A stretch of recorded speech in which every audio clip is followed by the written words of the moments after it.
I want to thank all the deputies for their contributions here today, and I am grateful for the opportunity to close the debate for the Government and the People for Profit Solidarity Rents Reduction Bill 2023. And as my colleague Minister Noonan has stated earlier, the Government opposes the bill for the reasons that he's outlined. And I suppose just to go through in terms of summary, this bill was debated, similar bill was debated again last July. So to say that there hasn't been debate in the issue, there has. Secondly, fundamentally we believe that the bill will bring about the reduction in supply of rental properties, particularly on the smaller landlords. Secondly, we deem it that it will be subject to legal challenge, its constitutionality. It would appear that Sinn Féin have concerns in that area as well, yet they appear to be supporting your bill. It's typical of Sinn Féin sitting on the head of a pin. There's no provision for, there's no defined period or the subject of a review, which would normally be the case for any temporary measure. There's no provision for the appropriate size of the property. You don't distinguish in terms of income, so you could have someone on very high income qualifying for this 25% calculation as well. The question then is, there appears to be no provision in terms of the balance between tenant and landlord. The RTB doesn't appear to figure in the bill. You're setting up a new authority, but it doesn't in any way involve the RTB. The issue, and obviously fundamentally we believe that the impact it will have on supply. The definition of local, how you'll define local. How will it integrate with HAP and RAS? And I suppose fundamentally for us, our housing targets. We want to achieve those targets. We've exceeded them last year. Nearly 30,000 units built nationally, 10,263 social homes, 7,433 of those new builds. Deputy Collins made reference to that earlier. And I think it should be, I suppose, a couple of points really to put on record. 70% of landlords have only one house. They're small landlords. 86% own one or two. So the great majority of the market are people that we know, people that are, in many cases, Deputy Healy-Rae made reference to Michael Healy-Rae. And people will talk, the rent pressure zones that were brought in 2019, they have 75% of tenants are protected within those zones. And certainly if you look over the last number of years, the rate of increase has been small. For people that are outside that are new tenancies, and Daft have published this, they're new tenancies, they're not existing tenancies. It's 2% per annum if inflation is higher than that figure until 2024. And for someone that's outside the RPSZ, you can only have an increase once every 2 years. And that should provide protection for them. Can I deal with a couple of points that were raised? And it comes up. Deputy Kieran O'Donnell made reference about people being told to go to Garda stations. I followed up on that case. It was risen by Sinn Féin. That was a mistake. The local authority came back and said that it was someone put it out inadvertently. The first place to go to is their local authority. We've set up schemes, and we don't want scaremongering. We don't want the view to go out that everyone should go to a local Garda station. We're giving resources to local authorities to deal with people that find themselves in difficulty in the rental market. If they're a HAP or RAS tenant, they go to their local authority, and the local authority can purchase their home and keep them in their home. And that appears to be going, the numbers appear to be quite high. We want them to be exceeded. We provided for 1,500.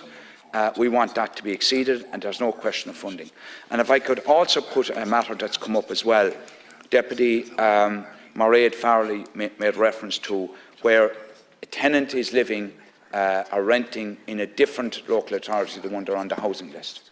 So the CCMA, the Managers Association, they're preparing a protocol so that local authorities will interact with each other to ensure that if someone is in a local authority or renting in a different local authority to the one that they're on the housing list, their house will be purchased in the house they're in today.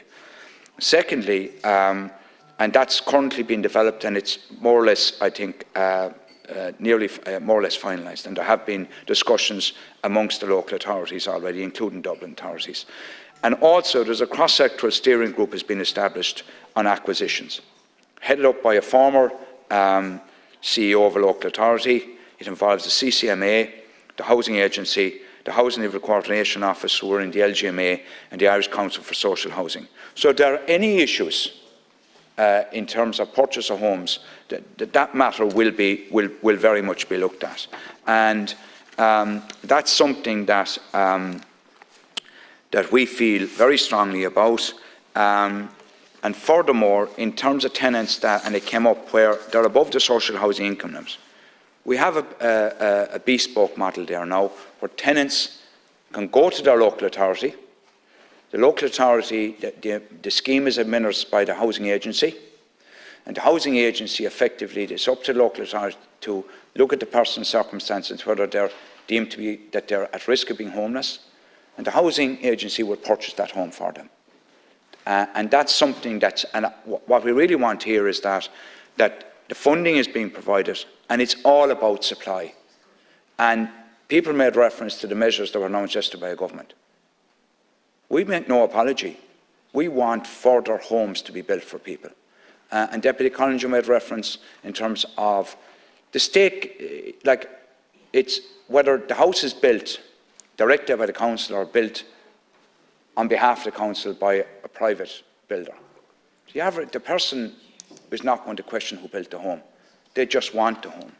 And what we want to see is, yesterday, we did 3 measures. One being the development levies being effectively suspended for a period of a year, along with water charges, water connection charges for a period of a year.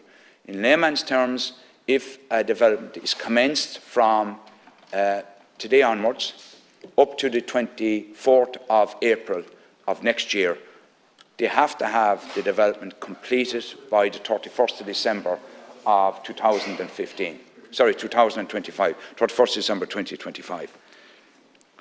And you made reference about it being passed on. This is primarily an activation measure. And you're probably aware, development levies do not apply to social and affordable homes developments. Water charges do. So effectively, in terms of social and affordable, we provide specific guidance in terms of costs, and we'll be tracking certainly on the water charges. We also would like to see builders passing on the reduction in development contributions. But the primary purpose here is to get current planning permissions that have yet to be activated, that are live, to get those units built. The Creek Conaha wasn't mentioned here today. That's with existing buildings, vacant units. We've increased that from 30,000 to 50,000 where it's vacant for 2 years, and up to 70,000 from 50 to 70 for units houses are deemed to be derelict. It will apply to units that are built pre-2007 rather than 1993, which is currently the position. This will all apply from the 1st of May. And furthermore, we're going to make it available for where there are rental units. But it will only apply, so any particular individual will only be able to claim it for an owner-occupier once and for a rental property once. But this is not a scheme in terms of wide-scale large investors. This is about getting houses restored, get people living in them. And I suppose I am surprised that I didn't hear an endorsement of it here today. And then we're looking at a particular further grant in terms of making the cost rental scheme more viable. And, you know, Deputy Barrett, you can smirk, but ultimately, we're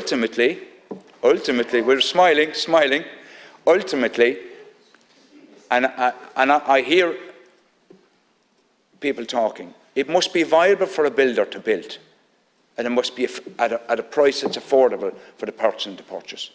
We're bringing in the cost rental scheme, and 600 of those units are up and running. We're another 1,000 in the pipeline.